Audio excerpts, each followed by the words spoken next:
하나님께서는 이스라엘 백성들을 구원하시기 위한 특별한 계획을 가지고 계셨습니다. 그리고 하나님의 때에 하나님의 방법으로 이 구원의 계획을 이뤄나가시는 것을 볼 수 있습니다.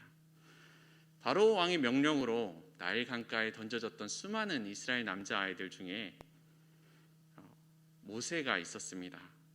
그 모세를 건져내실 때 하나님께서는 그 바로 왕의 딸을 통해 이 모세를 건져내셨습니다. 그리고 그가 이집트에서, 애굽에서 왕자로 자라나게 되었습니다. 모세가 자라서 자신의 힘과 자신의 능력으로 이스라엘 백성들을 돕기 위해 애굽인을 죽였을 때 그는 실패하고 말았습니다. 그리고 자신을 잡아서 죽이려고 하는 이 바로 왕을 피해서 먼 땅 미디안까지 도망을 가게 되었습니다. 그리고 그 미디안 땅에서 40여 년을 보내며 목자로의 삶을 살아가게 되었습니다. 목자로 산 지 40여 년이 지나 그가 이제 무기력해졌을 때 그런 그를 하나님께서 찾아가서 부르셨습니다. 그리고 하나님께서 모세에게 말씀하셨습니다. 바로 왕에게 가서 내 백성 이스라엘을 자유롭게 하라, 이렇게 말씀하셨습니다. 하나님께서는 모세의 능력이 아닌 하나님의 능력으로 이스라엘 백성들을 구원으로 이끄셨습니다. 10가지 대항을 통해서 하나님께서 이집트의 그 어떠한 신보다 하나님께서 진정한 하나님이시라는 것을, 하나님께서 강하고 능하신 분이시라는 것을 보여주셨습니다. 그래서 바로 왕은 모세에게 이렇게 이야기를 했습니다. 일어나 떠나라. 가서 너희가 말한 대로 너희 하나님을 예배하라. 무려 430년 만에 이스라엘 백성들이 이제 이 애굽 땅을 떠나 하나님께서 약속하셨던, 아브라함과 이삭과 야곱에게 약속하셨던 그 젖과 꿀이 흐르는 땅으로 나아가게 되었습니다. 70명으로 시작을 했었지만 이제는 남성 장정만 60만이 되는 아주 커다란 이제 그룹이 나아가게 되었습니다. 하나님께서 불기둥과 구름기둥으로 이 이스라엘 백성들을 인도하고 계십니다. 그리고 그들을 홍해의 광야길로 이끄셨습니다. 하나님의 부르심을 받은 이 모세가 이들을 이끌고 있고, 하나님의 그 불기둥과 구름기둥이 이스라엘 백성들을 인도하고 있었고, 그리고 그들을 따라가던 이스라엘 백성들이었습니다. 절대 그 무엇도 이들을 멈출 수 없을 것 같았습니다. 그 어떠한 시련도 이제 이들 앞에 있을 것 같지 않았습니다. 그랬던 이스라엘 백성들에게 그 이전에 그 어떠한 시련보다도 더 심각한 위기가 찾아오게 됩니다. 오늘 본문의 말씀에는 애굽 왕 바로가 선발된 병거 600대와 애굽의 모든 병거를 동원해서 이스라엘 백성의 뒤를 추격해 왔다고 이야기를 하고 있습니다. 강대국 애굽의 최정예 부대가 이 피난민처럼 떠나가고 있는 이 이스라엘 백성들을 추격해 가고 있습니다. 짐들을 다 가지고 떠나가고 있는 이 이스라엘 백성들을 추격하고 있습니다. 그런데 이 이스라엘 백성들이 있는 그 위치는 도망을 갈 수가 없는 위치였습니다. 정면은 홍해로 가로막혀 있었기 때문입니다. 그렇다고 이 이스라엘 백성들이 자신의 힘으로 이 바로 왕의 최정예 부대와 맞서 싸우는 것도 불가능해 보이는 상황이었습니다. 그렇기 때문에 이스라엘 백성들은 학살의 위기에 놓여 있게 되었습니다. 이들은 극심한 두려움에 빠지게 되었습니다. 그들은 하나님께 부르짖고 모세에게 외치기 시작했습니다. 당신이 저지른 일이 보라고, 당신 때문에 나와 우리 가족 모두가 지금 죽을 위기에 처해 있다고, 이곳 광야에서 지금 죽게 되었다고 이렇게 외치게 되었습니다. 아마 이렇게 점잖게 얘기하진 않았겠지요. 아마 그들이 하는 모든 욕을 하면서 모세를 저주했을지도 모릅니다. 오늘 본문의 말씀을 천천히 살펴보면 우리는 이 절망에 빠져 낙심하는 이 이스라엘 백성들의 마음에 충분히 공감할 수 있습니다. 그냥 앞에서 인도하셨던 대로 순탄하게 이스라엘 백성들이 약속의 땅에 들어가게 하셨더라면 좋았을 텐데, 이렇게 생각할 수 있습니다. 하나님의 인도하심을 따라 나아가는 길인데 어떻게 이렇게 시련의 위기가 찾아오는지 알 수가 없습니다. 하나님께서 왜 이 바로 왕의 마음을 바꾸셨는지, 왜 이스라엘 백성들을 다시 추격하게 하도록 하셨는지 분명 불기둥과 구름기둥이 인도하고 있는 이 길인데, 하나님의 뜻대로 나아가는 이 길인데 왜 앞에 홍해가 막고 있는지, 그 어느 것도 피할 수 없는 이 길로 나아가게 하시는 것은 도대체 왜인지 알 수가 없습니다. 이스라엘 백성들이 하나님을 본격적으로 체험한 지는 그렇게 오래되지 않았습니다. 그렇기 때문에 이들의 신념이 쉽게 무너져 버리고 하나님을 원망하게 되는 것은 어떻게 보면 당연한 일이었는데, 하나님께서 그거 다 아실 텐데 왜 하나님께서 이러한 시련들을 이스라엘 백성들에게 허락하셨는지 알 수가 없습니다. 이스라엘 백성들이 모세에게 소리쳤습니다. 애굽 땅에서 노예로 사는 것이 목숨을 잃는 것보다 훨씬 낫지 않느냐.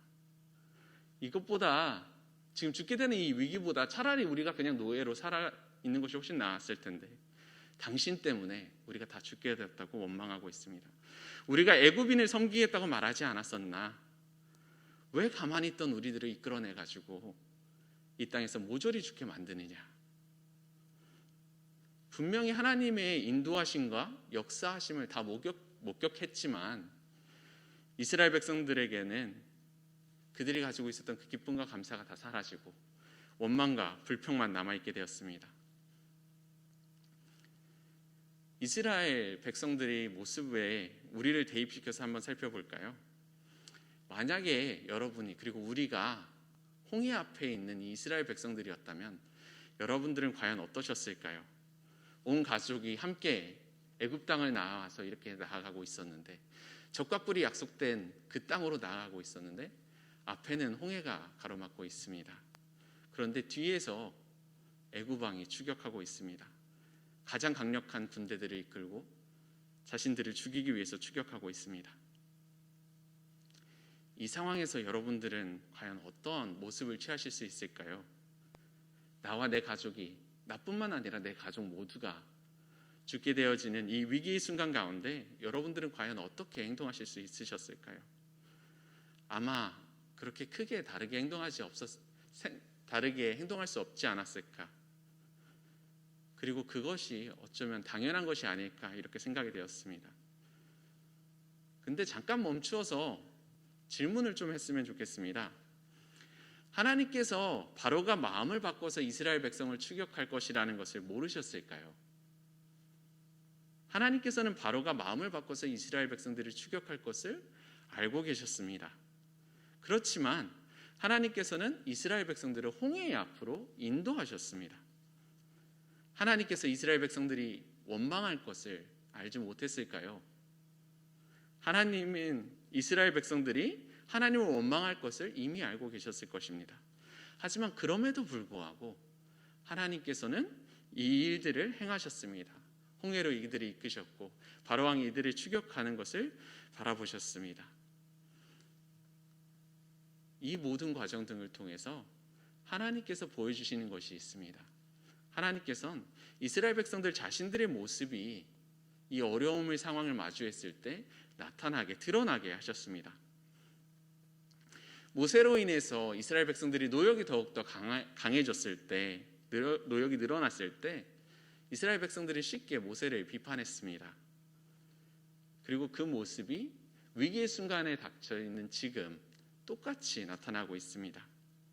바로왕이 그들을 자유롭게 했을 때는 분명히 기쁨과 감사함으로, 찬양함으로 나아갔지만 다시금 위기가 찾아왔을 때 이스라엘 백성들은 하나님을 바로 원망하고 모세를 원망하고 좌절하고 낙심하는 그런 모습을 보여주게 되었습니다. 하지만 여기에서 끝나지는 않습니다. 하나님께서는 이스라엘 백성들과 다른 모습을 보여주는 또 다른 한 사람을 본문의 말씀을 통해서 보여주고 계십니다. 바로 모세입니다. 바로왕과 그의 군대가 이스라엘 백성들을 추격하는 것을 이 모세 또한 똑같이 바라보고 있었을 것입니다. 이스라엘 백성들은 모두 다 두려움에 빠졌는데, 그들은 모세를 원망했는데, 그들은 하나님을 원망했는데, 하나님을 원망했던 이런 이스라엘 백성들과 달리 이 모세는 하나님을 원망하지 않습니다. 모세는 그 어느 이스라엘 백성보다 애굽 왕의 군대가 얼마나 강한지, 이들이 가지고 있는 힘이 얼마나 강한지에 대해서 잘 알고 있었을 텐데, 똑같이 이스라엘 백성들이 보고 있는 것처럼 자신들을 추격하는 이 바로의 군대들을 바라보면서 그는 이렇게 선포를 합니다. 너희는 두려워하지 말고 가만히 서서 여호와께서 오늘 너희를 위하여 행하시는 그 구원을 바라보라. 너희가 오늘 본 애굽 사람을 영원히 다시 보지 아니하리라. 여호와께서 너희를 위하여 싸우시리니 너희는 가만히 있을지어다. 이스라엘 백성들과 똑같은 상황, 같은 자리에 있습니다. 같은 환경에 있습니다. 하지만 모세의 눈에 보이는 모세는 눈에 보이는 이 애굽의 군대들을 두려워하지 않습니다. 그는 눈에 보이지 않는 오히려 하나님의 능력을 바라보고 있습니다. 상황과 환경에 따라 두려움에 빠지는 이스라엘 백성들과 달리 모세는 상황과 환경을 넘어서는 그런 믿음을 보여주고 있습니다. 하나님께서는 이스라엘 백성들과 다르게 행동하는 이 모세를 통해 오늘날 이스라엘 백성들이 추구해야 되는 방향, 오늘날 우리가 추구해야 되는 그 방향을 보여주고 계십니다. 하나님께서는 오직 하나님의 능력으로, 오직 하나님의 은혜로 이루어지는 이 구원을 이스라엘 백성들에게 보게 하셨습니다.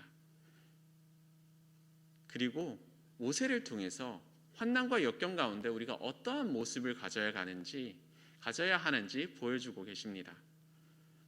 출애굽이 있은 지 수천 년의 세월이 지났지요. 성경을 통해서 우리는 수도 없이 이스라엘 백성들을 구원하신 하나님의 이야기를 들었습니다.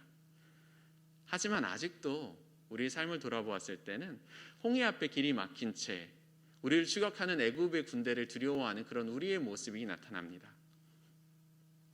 두려움에 빠져 원망을 하고 있는 그런 우리들의 모습이 나타납니다. 우리의 앞에 보이는 상황과 환경에 시선을 빼앗긴 채 우리를 도우시는 하나님을 바라보지 못하는 그런 우리들의 모습이 나타나고 있습니다. 믿음의 눈이 아닌 현실의 눈으로 세상을 바라보며 우리는 두려움에 빠져 있습니다. 원망을 하고 있습니다. 그런 우리들에게 하나님께서 오늘 본문을 통해서 말씀하시는 것은 우리에게 선택을 하라고 이야기를 하시는 것 같습니다. 똑같은 상황에 놓여 있는 이스라엘 백성들과 모세의 모습을 통해서 과연 오늘날 너희는 어떠한 선택을 하겠느냐? 바로의 군대를 바라보면서 계속 두려움에 떨고 계속 원망함을 가지고 있을 것인지, 아니면 믿음을 가지고 하나님께서 행하실 일을 선포했던 이 모세와 같이 하나님을 의지하며 이 상황과 환경을 넘어서는 그런 믿음을 가지고 살아갈 것인지 선택하라고 이야기를 하시는 것 같습니다. 하나님께서 택하신, 하나님께서 사랑하시는 우리 일산중심교회 성도님 여러분, 오늘 어떠한 선택을 하시겠습니까? 오늘 본문을 통해서 질문하시는 하나님께 어떠한 대답을 드리시겠습니까? 두려움에 떨며 좌절하는 이스라엘 백성들의 삶이 아니라 믿음의 눈으로 하나님을 바라보며 하나님과 동행하는 모세의 삶을, 그 삶을 따라가는 그런 우리 모두가 되기를 소망합니다.